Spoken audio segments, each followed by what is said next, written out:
BUMN di Indonesia itu artinya negara berbisnis. Kita urai sedikit maksudnya. Negara atau nation yang merupakan payung terbesar dari sebuah bangsa atau beberapa bangsa dalam suatu wilayah geografi. Banyak bangsa atau banyak ras bisa berada dalam sebuah negara. Amerika misalnya adalah sebuah negara yang paling banyak bangsanya beragam tinggal di sana. Bukan suku lagi, bukan etnik, tapi bangsa atau ras. Bangsa atau ras seperti Caucasian, Negro, Oriental, dan lain sebagainya, di mana ada 5 ras besar seperti simbol 5 ring Olimpiade. Kemudian bangsa memecah lagi menjadi suku atau etnik. Panjang deh kalau kita membicarakan hal ini. Kita skip aja dulu ya. Tiongkok yang besar itu satu bangsa dengan etnik Han atau suku Han yang menguasai 91% populasi di Tiongkok. Sungguh, jadi agak gampang mengelola negara sebuah wilayah di mana bangsanya tersebut mayoritas satu suku.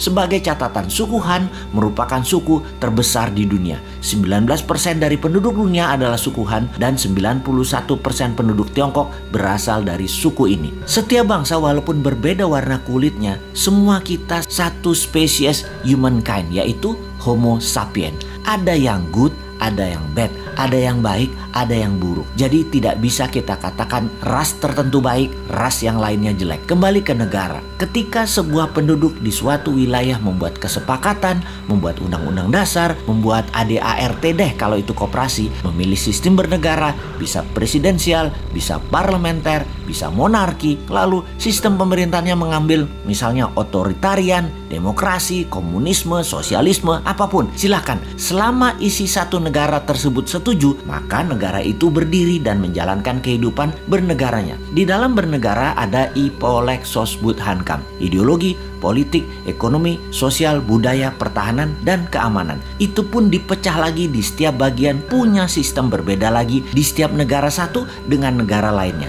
Kita bicarakan pertahanan misalnya. Di Tiongkok dan Amerika ada 6 angkatan perang. Indonesia cuma 3 misalnya. Dalam membangun ekonomi misalnya lain lagi. Di Amerika dan Tiongkok pakai printing money berbasis proyek. Sementara di Indonesia pejabatnya memilih pakai dolar Amerika baru bisa cetak rupiah dalam berekonominya. Di Tiongkok negara dengan satu partai, yaitu Partai Komunis, yang membuat negara Tiongkok berideologi komunis. Karena sistemnya satu, yaitu komunis, maka kelolaannya bagi mereka yang ingin menjadi pejabat publik atau abdi masyarakat, ya join the party, ya gabung dengan Partai Komunis. Ada 90 juta anggota Partai Komunis Tiongkok atau PKC itu. Semuanya pejabat publik dan BUMN-nya ya anggota partai. Di sisi kelolaan aset, BUMN Tiongkok bukan punya negara, tetapi punya partai. Punya Partai Komunis Cina. 1,5 miliar warga Tiongkok dikelola oleh 90 juta anggota partai PKC, termasuk tentaranya. Tentara Tiongkok itu adalah toolnya partai.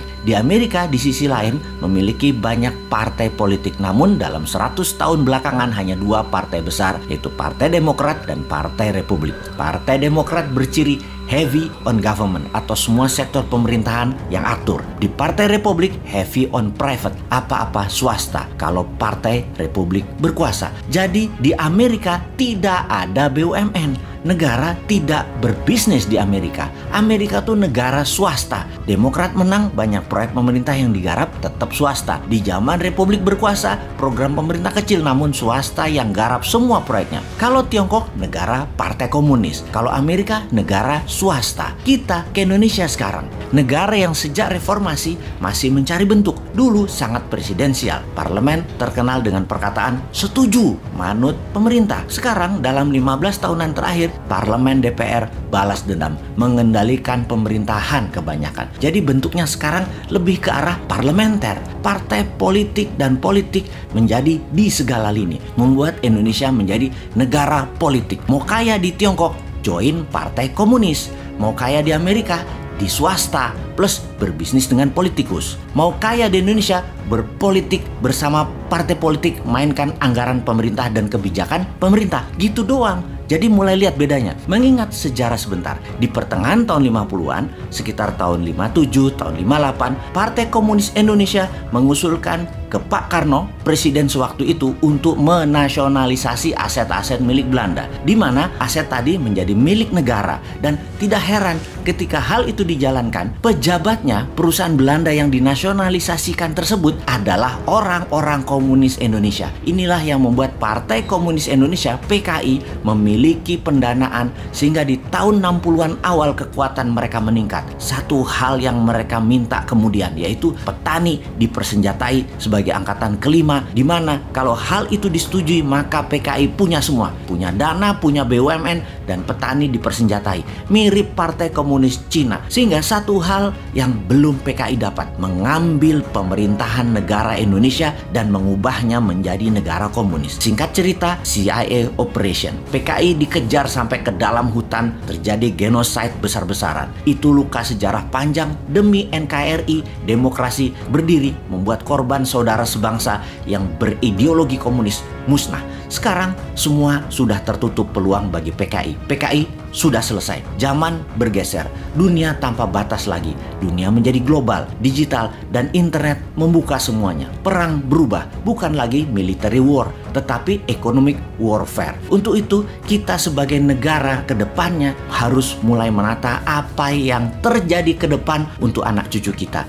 Masih cocokkah negara berbisnis? Apakah akan membuat negara menjadi single party country seperti PKC di Tiongkok atau di Meksiko? Apakah negara politik seperti Indonesia saat ini cocok untuk kedepannya, yaitu membuat Indonesia menjadi negara superpower? Kalau sahabat punya usulan, usulkan. Kalau sahabat suka dengan politik seperti saat ini, ya teruskan. Yang pasti, menurut kaum New Mind, apa yang sekarang ada tidak akan membuat Indonesia menjadi negara superpower. New Mind punya ide lain, tidak merubah undang-undang dasar, tidak merubah Pancasila, dan pastinya NKRI garis lurus. Dan pasti Indonesia bersama New Mind akan menjadi negara superpower. Gak seperti kaum Old Mind yang sekarang menjabat, di mana superpowernya yang dibuat adalah Tiongkok, negaranya penyuplai doang.